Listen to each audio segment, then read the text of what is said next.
there's this underlying idea in America, sort of unspoken promise about what it means to be white. It's been sold as this guarantee of success, right? Like just by virtue of being born into whiteness, you're somehow part of this system that's stacked in your favor. But when you really look at it, especially in times of economic struggle, that promise starts to crumble. I think about this a lot when we talk about diversity and inclusion work, how that promise doesn't really deliver the same way for everyone who looks white. It's way more complex than that.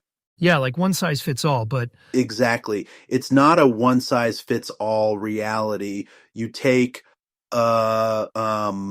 economically disadvantaged white communities, for example, it's clear that the promise was uneven in how it's fulfilled. Their struggles, with poverty, job insecurity, those experiences can clash with the idea that whiteness automatically equates to privilege. I mean, honestly, something like that hit close to home for me once, working in media. I was talking to this guy, and I gotta tell you, he looked just like, your typical middle-class suburban dad, but his life, totally different story. He had lost his job, he was scraping by, and he was so frustrated hearing people talk about his privilege as if it was this magic ticket. He said, "Where's this privilege supposed to show up? Because my pantry's empty." Wow, yeah. It's that disconnect, right? Like whiteness has historically been positioned as providing protection or certain advantages, but it's not an unlimited currency. Especially when the broader system, not just racism, but economic structures aren't geared to lift everyone equally. I see it in workplaces too. People assume their whiteness will shield them, but when there's a layoff and there's no safety net, that's where the narrative unravels. Do you think then that it's Wait, let me add this. The promise, or I should say the myth of guaranteed success through whiteness has been a mechanism to divide people, to make it seem like as long as you have whiteness, you don't need solidarity across economic lines. And that's intentional. It's by design. Keeping people apart ensures they don't question the bigger system at play. it's like you've said this before, it's a distraction technique, right? I mean, it's easier to pit people against each other than to fix a broken system. But it's also like this constant cycle of disillusionment for so many white individuals. They're kind of waking up to the fact that the system promises a lot, but ends up delivering selectively. Right. And that selective delivery, it really sticks with me sometimes. I mean, I think back to this workshop I led once. We were diving into the concept of privilege, and there was this guy, it hit a nerve for him. He said, "You keep telling me I have privilege, but my kids don't have enough to eat. How is that privilege?" On that moment, it really underscores how unevenly those promises are fulfilled. Yeah, I can imagine. So what did you say? I told him it's not about your experience being invalid. It's about recognizing how systems are constructed. I totally understand the frustration. Being told that you have some unseen advantage when your daily reality says otherwise, it feels dismissive, right? Right. It's like acknowledging privilege and struggle at the same time isn't something we're really taught to do. It's always one or the other. Like, this big binary. Exactly. And that binary thinking, it's part of the problem. Systems don't work in binaries. They're layered.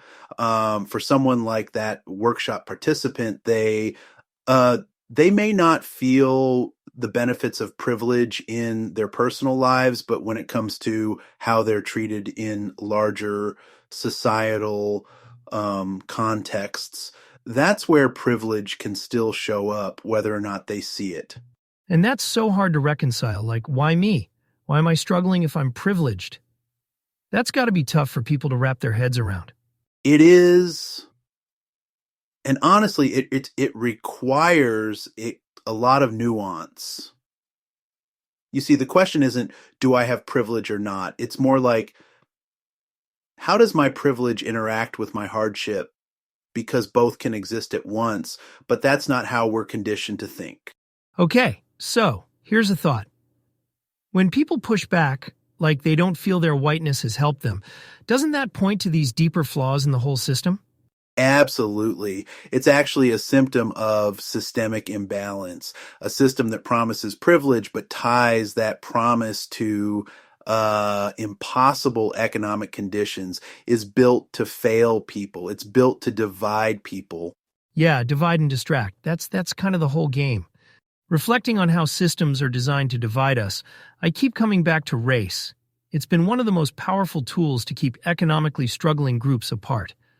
Privilege gets weaponized, and suddenly, it's this divide and conquer game, right?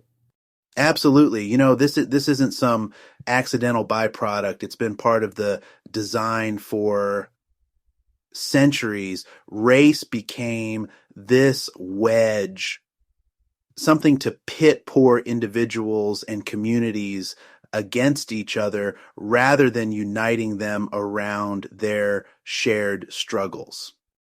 Like how the system uses race to create a hierarchy? A distraction?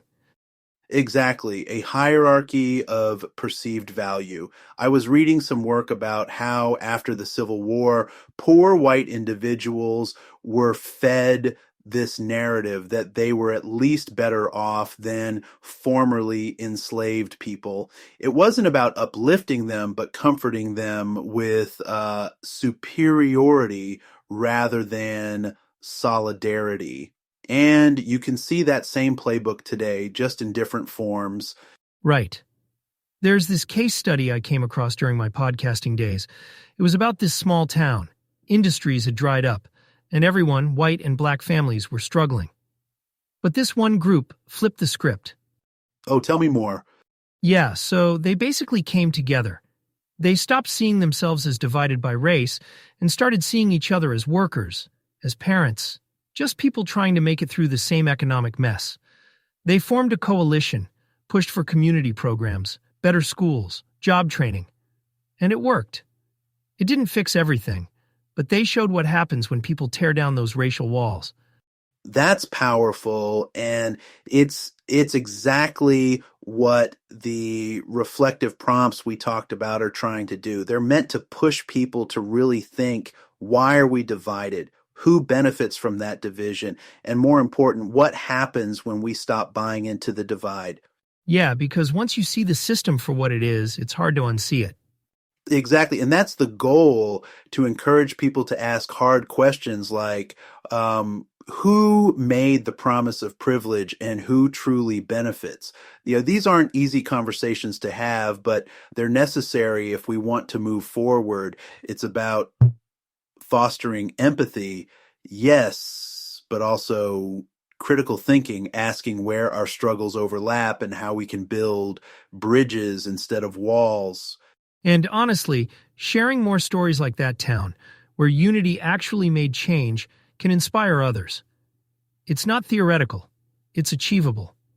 Absolutely. And if there's one takeaway from this, it's that solidarity is a choice. Racism and economic division, they thrive in isolation. But when people look beyond those false barriers, that's where transformation begins. And on that note, I think we've tackled a lot today. Thanks for the insights, Andre. Thank you, Eric. And to everyone listening, remember, these conversations might feel heavy, but they're the first step toward making real change. So let's keep talking, keep questioning, and keep building together. And that's all for today, folks. Stay thoughtful, stay curious, and we'll see you next time.